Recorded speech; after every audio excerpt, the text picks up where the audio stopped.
I help them with that, so that they, at least when they move, that's one thing off their plate. Even Asia, I told her, the supermarket costs too much. This one is the best one. Bikes are fine, but they might steal it. So if I have cultural knowledge that the student doesn't, I like to share that with them.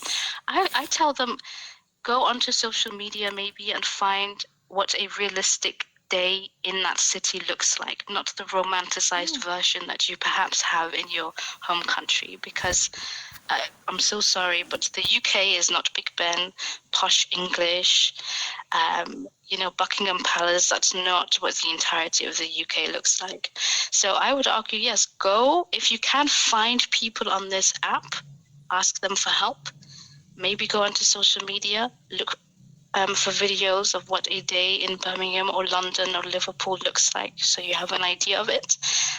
But yeah, don't over-romanticize. I think when you come and you expect posh suits and Tom Hiddleston, you're in for a rude awakening. I'm so sorry. Yeah, definitely don't romanticize any country. That's true. And I think because I did a post about this and I was researching it a bit, and people think of culture shock as being the major things, right? Like if the culture is vastly different from the one you're coming from.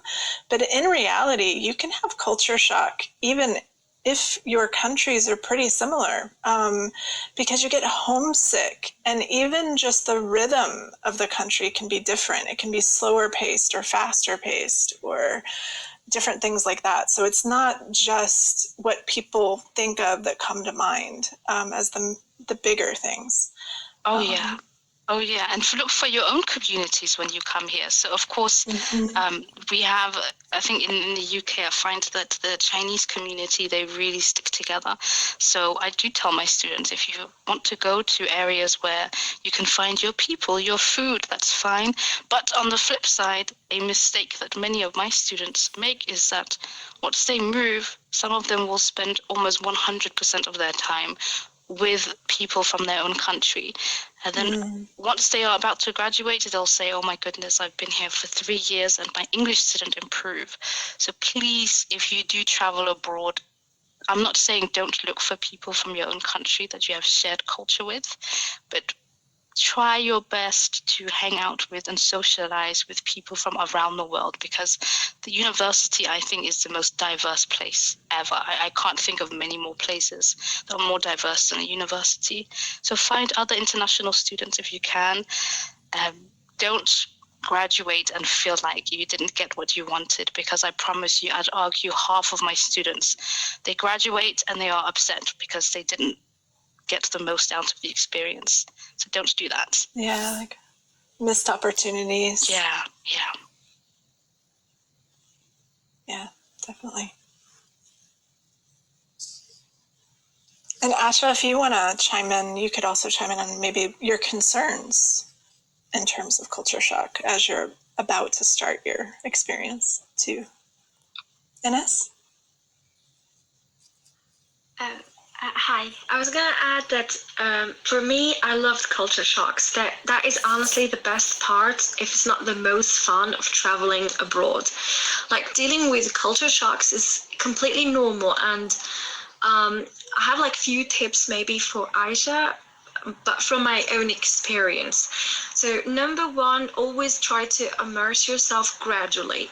Don't jump in. Start by learning about local customs, food, and daily routines, but don't force yourself to adapt overnight. That's fine. Take small steps.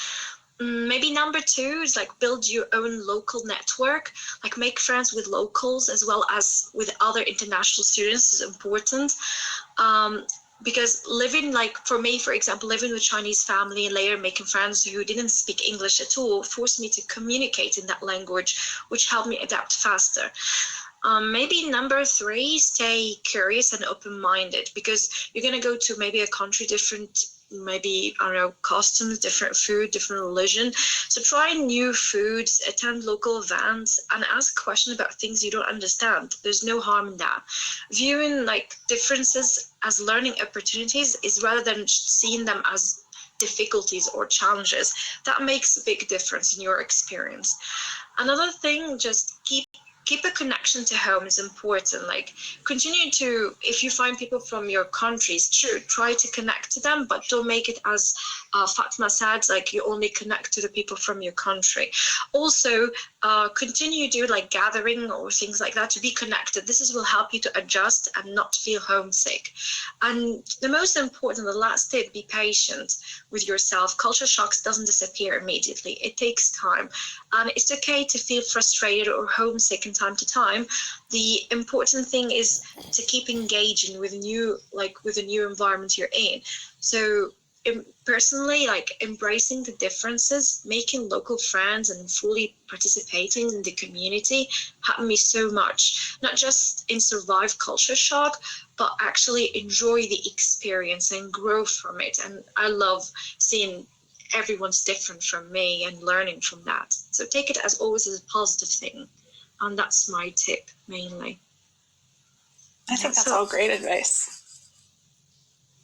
Yeah, I think so.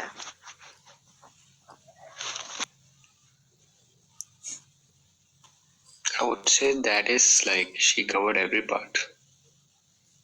Yeah, that was really good, Ines, because that, especially that last part about staying positive, and instead of like just ask why is this different here? Why do you understanding can be a big part of it, and staying positive.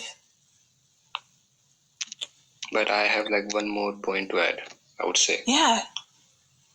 Add food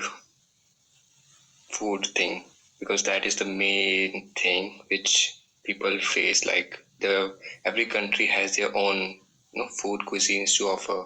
Like for example, I'm from India, and we like spices a lot, but France is like complete opposite. And for me, trying to adjust with the French cuisines and everything is like a big challenge for me. But I would say when you come to a different country, have your own food stock with you rather than clothes. Because clothes you can buy from here, but for the food, if you are really attached with your home food, you should carry that in advance. So like your spices, your sauces, that kind of thing. Yep. So for example, like many of these students, like they go from many of the Indian people, they plan to go to a different country. So I guess this message to be for them, and maybe for the other countries as well, if they have like a different set of cuisines. Like for example, Mexico as well, they also like spices. So I have like a lot of friends here who are from Mexico, Portuguese, and they also face the same thing, like the quality, the food, the country you're going for. Maybe they have the same food to offer, but the quality will not be as same as what you are expecting. An example I would